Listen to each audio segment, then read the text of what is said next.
Hi යාළුවනේ අද මම අරගෙන ආවේ කෙසෙල් මුව වලිමුයි එක බිත්තරයකිනුයි හදපු රසවත් කෑමක්. බලමු අපි හදාගන්න විදිහ. මුලින්ම කෙසෙල් මුව ටික පොඩි කෑලි වලට කපාගෙන සෝදගෙන ඒකට බීලුණු ඊට පස්සේ අමු මිරිස් කරල් මේ ටික එකතු කරා. කෙහෙල් මුවේ ගොඩාක්ම චූටියට තමයි ලියලා ගන්න ඕන.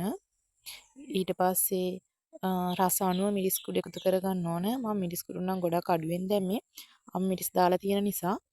තව ඊට පස්සේ කහ කුඩු ටිකක් කහ කුඩුත් මේ සැහැඳි කාලක් වගේ තමයි එකතු කරේ.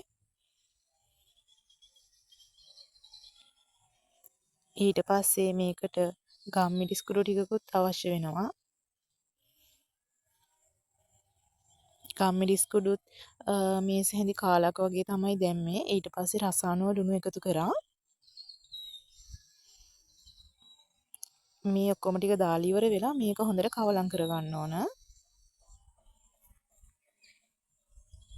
හැන්දෙන් කවලම් කරනවට වඩා අතින් කවලම් කරනකොට හොඳට ඒ ටික කවලම් වෙනවා.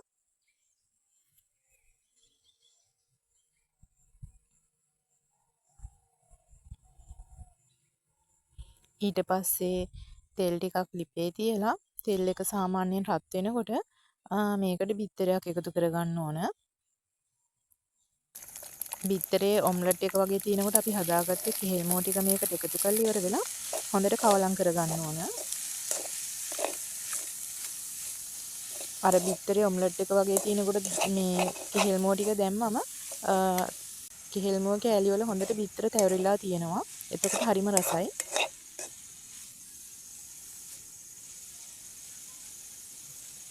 මේ විදිහට හොඳට කවලම් කරගන්න ඕන. අඩු ගින්දරේ තමයි මේක කරගන්න ඕන. ඊට පස්සේ විනාඩි 5ක් වගේ උයාගත්තම ඇති. මේ තමයි මම හදාගත්ත කෙසෙල් මුව එක. මේක හරිම රසයි. හදලා බලන්න ඔයාලත්. වීඩියෝ එක හොඳයි කියලා හිතෙනවා නම් ලයික් කරලා සබ්ස්ක්‍රයිබ් කරන්න.